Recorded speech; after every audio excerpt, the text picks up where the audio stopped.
ஆராதனைன்னா நம்ம கண்ணு முன்னாடி என்ன ஞாபகம் வரும்? ரொம்ப காமனா சொல்லுங்க.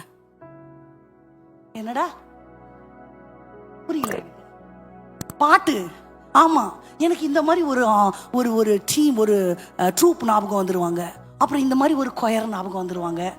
அப்புறம் எல்லாரும் கரங்களை உயர்த்துற மாதிரி ஞாபகம் வரும். கேருபீன்களும் சேராபீன்களும் பரலோகத்துல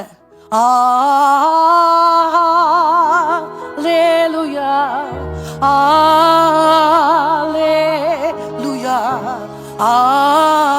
அல்லேலூயா அல்லேலூயா இப்படியே கரங்களை தூக்கி அப்படியே ஆராதிச்சு அப்படி ஞாபகம் வரும் நமக்கு, இல்லையா? நம்ம எல்லாருக்கும் அப்படிதான்.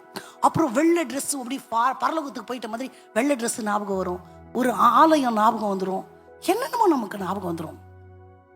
ஆராதனை அப்படின்ற வார்த்தைக்கு ஈக்குவலான பல வார்த்தைகள் வேதத்துல பயன்படுத்தியிருந்தாலும் மனுஷன் ஆண்டவரோடு உறவு கொள்ளுகிறதற்கு வேதத்துல 59 முறைகளுக்கு மேல பயன்படுத்தப்பட்ட ஒரு வார்த்தை தொழுகை. என்னது?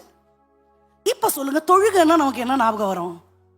தொழுகிறோம் எங்கள் தூய பிதாவே, துதியம் செய்வோம் உம்மை மாரசே. அப்படியே பயபக்தியா கண்ணை மூடி கைகளை கூப்பி அப்படியே வணக்கத்தோட பரிசுத்த அலங்காரம், அதுதானே ஞாபகம் வருது. இல்லாட்டி என்ன ஞாபகம் வரும்? சாஷ்டாங்கம் செய்ய வாரும். ஞாபகம் இருக்கா? கிறிஸ்துமஸ்கெல்லாம் தொழுகைனா நம்மளுக்கு அப்படியே ஒரு ரெவரன்ஸோட அப்படியெல்லாம் நம்மளுக்கு ஞாபகம் வருது, இல்லையா? உங்களுக்கு அப்படி வரலையா? எனக்கு அப்படிதான் வந்துச்சு. அப்படியே